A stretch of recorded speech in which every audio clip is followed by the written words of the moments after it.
Hello everybody and welcome back to the Ozymandias series, and we are here on our way to Neidon.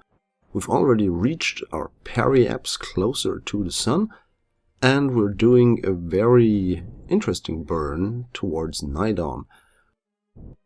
Well, it will take us about 35 years to reach our next maneuver node. So yeah, those Kerbals inside the Ozymandias, they have a lot of time to think about what they're going to do next once they arrive at the next planet. So we've got our periapse very close to the planet. Let's see how much delta V we're going to need to circularize. Oh well, that's not that bad. Okay, so, well, it's probably now time to skip ahead, set the alarm to wake them up from probably stasis or something, unless Kerbals live forever, and let's skip right ahead until we reach the sphere of influence of Neidon, which we have, and we've adjusted our periapse even closer to that purple gas giant.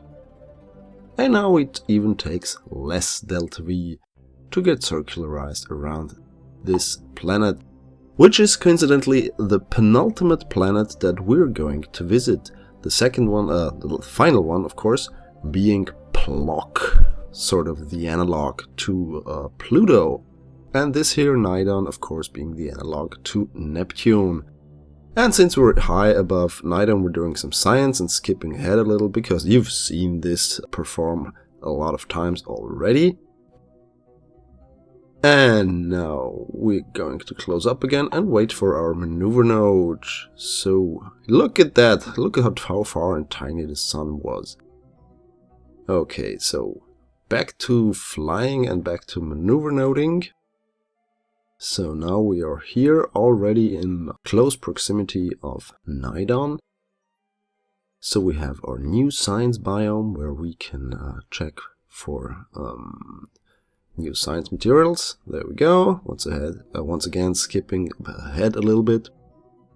Sorry about my voice. I'm still a little bit feeling the cold that I had during this week, but I wanted to bring you that video since I'm off to Prague tomorrow for business, so I'm going to be away for a while. And I wanted to leave you with a video up until I return. So we're burning here now to circularize around Neidon. Look at that. Quite beautiful actually. Not sure if the real Neptune has that same color. I don't think so. But it looks quite nice. And since this is a long burn, I'm going to skip ahead for your viewing pleasure. And we're almost done. Thermal indicators looking good. And yes, now we're captured. Do you see that very strange orbit in the far distance of the planet? That's Nissi, our next target. And we have already plotted a course there. Why do we go to Nissi first? Well, you can already see in our fuel indicators on the left hand side that we have spent a lot of fuel getting here. And in order to continue our mission without fail, we have to refuel the Ozymandias. And since Nissi has, well, not that much of gravity to offer, we're going to head there and land the ship and refuel it. But before we can do that, we have to burn some more fuel. There we go, that's our target. And we're skipping ahead once more until we're there, because that takes quite some time. Since it's so far out of Neidon, and we're going to do some adjustment burns in between. There we go. Getting our periapse a little bit closer. That wobbling is really annoying, but yeah, what can you do? I'm just using the RCS system now because I'm so far away that every tiny bit of course correction has a big implication on the final orbit. But once more we're going to skip ahead a little bit to save some time for more action. And action it is. So we're once more adjusting a periapse, getting it closer to the celestial body we want to get to, therefore reducing the amount of energy we need to circularize. And once more skipping through that science gathering, because it's quite repetitive, isn't it? Kerbal gets out, Kerbal gets science experiments, Kerbal delivers science experiments to science lab, Kerbal gets back into the lander can. Okay. Now we're trying to get to our periapse, where we're going to burn some more. There we go, that's Nissi, look at that. A very brightly colored moon, I have to say. Even though the sunlight out here is very, well, weak, because, well, look at that. That tiny dot in the background, that is the sun. And since it's so far away, our solar panels are basically useless right about now.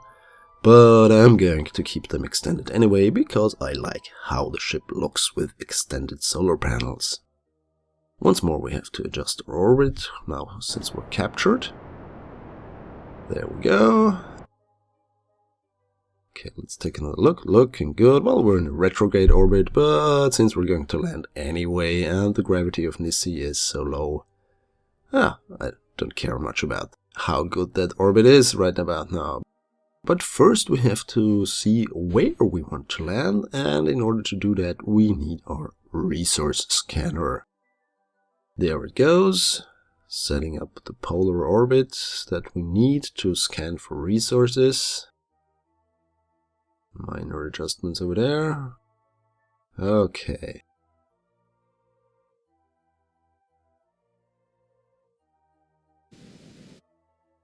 And now we're firing our monopropellant engines.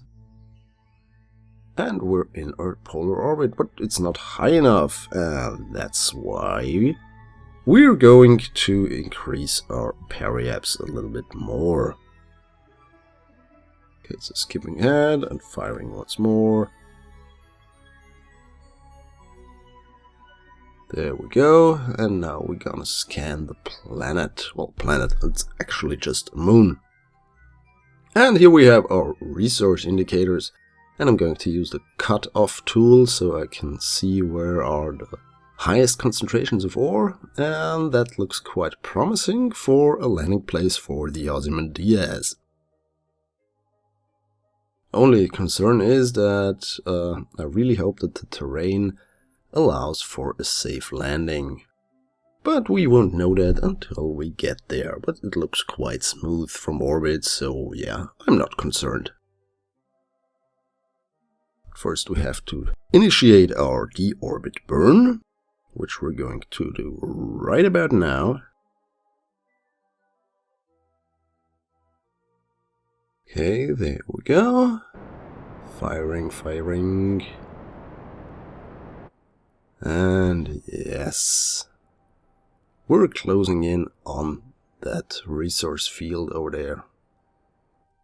Okay, I'm going to set the landing point very close to the edge because Nissi is rotating in the other way, so our real landing site will be quite further down in that area. And now we're gathering some science while we're falling towards the planet. Oh well. No worries. Why do I always keep saying planet? It's just a moon. On the other hand, it is round, it is rocky, it has gravity, and yeah, well, it's basically the same as a planet, but it's just orbiting a planet, so it's called a moon. Yeah, that's astronomy for ya. Okay, so before we crash into the surface, we're going to do some burning right about now. And getting our solar panels back in because they don't do anything anyway. And right now we're skipping ahead to when we switch over to our radial engines. And now we're burning them. There you go. Okay, looking for a good landing site. Well, this is a little bit too steep for me. I think we're going to use our RCS thrusters to adjust our landing site a little bit. Yeah, no, that's not good over here. So yeah, let's move a little bit over here. You see that landing light that's on the ground, that's on the same action group as the radial engines, so as soon as I activate those, I also have some light showing me where I'm going to land. And since you can see how that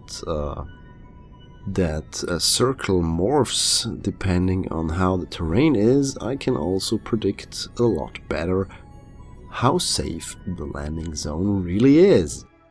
And here we are, and we're extending our drills, and we're getting our solar panels out, just because they look better that way.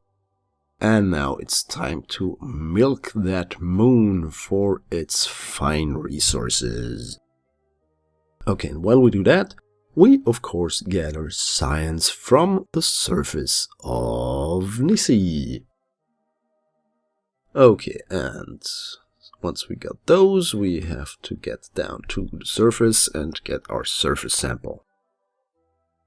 Okay, but first we collect the materials, and we collect the mystery goo. And since we have low gravity, we just fly around for fun. Okay, there we go. And it's time for a flag. The Ozymandias has landed at Nissi. Okay, some cool writing down there for generations to come that are going to visit that moon maybe in the future. Okay, so here we are, delivering our science, and then we get back into the lander, because we're going to need that really soon.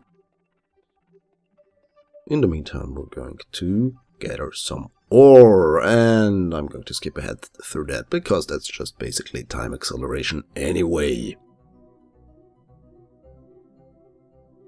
Okay, now we're finished refueling. We have to get back off of Nissi. And there we go. And since we're now doing the normal thing, we're going to use a regular prograde orbit. So we're going into 90 degrees orientation. For some reason, the spacecraft is a little bit going off course. Not sure why exactly. Okay.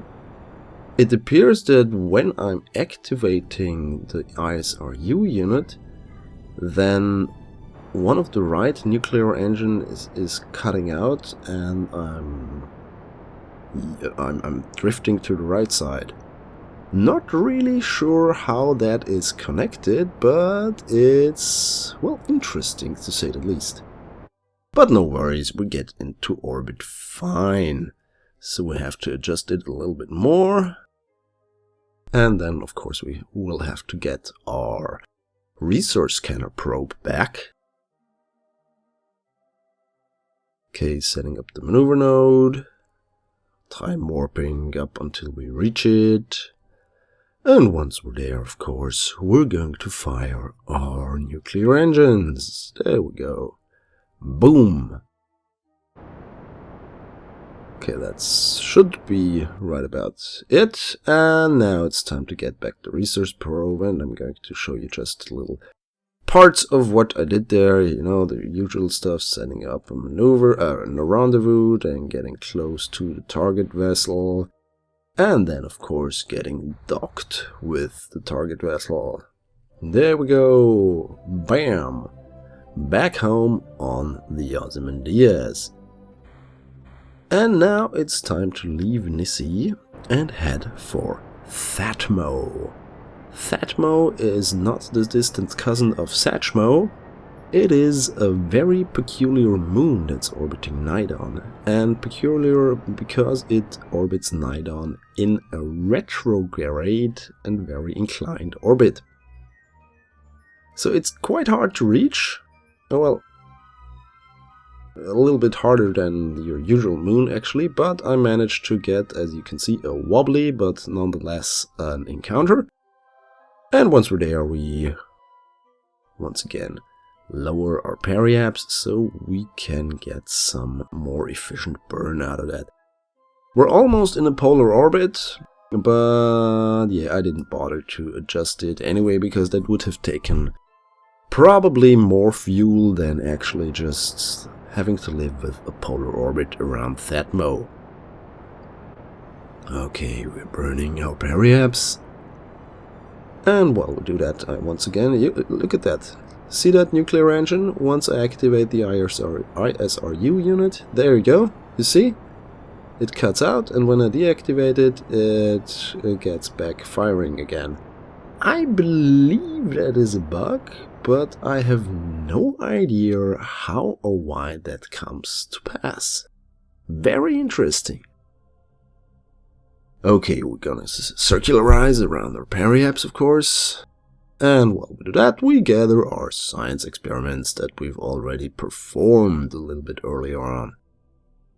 Okay, there we go, just gathering the materials bay and the mystery goo and other stuff. And we're going to deliver those once more to the science lab. Okay, why is the spacecraft spinning now? Hello, what are you doing? Oh well. We have to get to the maneuver node. There we go. Looking good. While we do that, we still use some of the ore that we have stored in the backwards tank. Or, sorry, in the aft tank, if we stay with nautical terms, of course. And now that we're almost there, we're going to fire our engines. Thank you, Kerbal Alarm Clock, for reminding me. Really useful mod, you really have to get it. Kerbal Alarm Clock is the boss of mods. It really is nice. But I'm going to skip ahead through that really long transfer burn. Well, not transfer burn, circularization burn, of course. And once we're done there, we gather some more science because we're now near Thmo. Okay. Once more the materials bay and the mystery goo, and yeah. You know, you would figure after so many years the Kerbals would have figured out what the mystery of the mystery goo actually is. But, alas, they didn't. So we're going to get the lander out of the cargo bay. Come on, get out of there. Okay. Come on, move out of there. There we go. For some reason it's a little bit, I don't know, something is stuck in there, but I don't know what. And curious thing is that, you see that? My trajectory mod tells me that after some certain altitude, there is an atmosphere. Yep, Thmo has an atmo. But it's a really, really thin atmosphere and it should not bother us really. But it's a nice detail and it's one of the things that I really like about the Outer Planet mod. Being that there are so many fine, interesting details that enhance the experience of Kerbal Space Program. And since we have an atmosphere, we can gather more science. Yes, from the atmosphere around Thmo. Okay, we're now... Whoa, we're getting in very close. Whoa, whoa, whoa, whoa, whoa, whoa. No. Okay. Well, that was a little bit too quick for comfort, to be honest. But our brave pilot managed to save the lander without any problems. So you can see the clouds burning, burning that condensation or whatever that is, that when burning in an atmosphere. And we're now landed a little bit, well, inclined, but that should not be a problem, since we have the SAS activated and enough energy left to use it. So we gather our science that we've gathered from the atmosphere and deliver it to the lander can, and we get our experiments from the surface. There we go, bonk. Fell on his head, but he has an helmet, so yeah, should be fine. Okay, once again, a flag and some cool writing on it, and then we're off! back to the Ozymandias itself. Okay. Well, looks good. Should be high up very soon, so we're out of the atmosphere already, and yeah, well, we have to adjust our inclination a little bit. But that should not be a problem. We have enough delta V left to do some safe maneuvering. One look back at the surface, and then it's time to gather that science samples that we haven't gathered already. So there we go, and let's get back into that lander can. There we go. Okay, and now, once more, that rendezvous maneuvering. I'm going to skip through that because, yeah, you know how it works. And here we go, we already have our rendezvous with the Ozymandias. And we're getting, once again, very close, but yeah, no worries, no worries. Only thing was that my monopropellant ran out and I had to get that very tiny tug out of the cargo bay and use that to get the lander back into the cargo bay, but it was no problem at all. Okay, and since we're now safe inside the cargo bay, and that was basically the final use for that lander, to be honest, because the only celestial body that we've got left is Plock.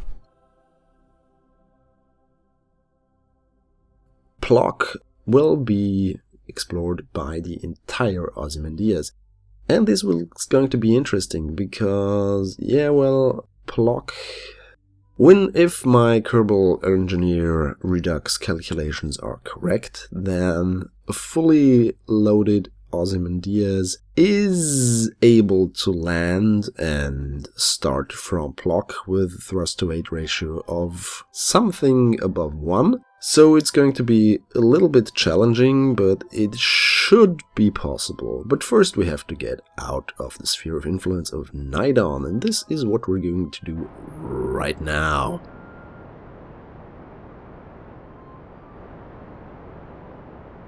There we go, just putting some spin on it for the fun of it. I don't know. Okay, we're going to burn out of the influence sphere. You see Neidon in the background. There you go. Okay, and we're already on our way, setting Plock as our target. First I thought I'm going to head to Nissi, but then I thought, well, who cares? Let's get to Plock before I just spend some more hours trying to refuel somewhere, and yeah. I really thought that I have enough fuel to make a transfer to Plock and then even land on Plock. Let's see how that works out, shall we? But that is going to happen in the next episode. Thanks for watching. Goodbye.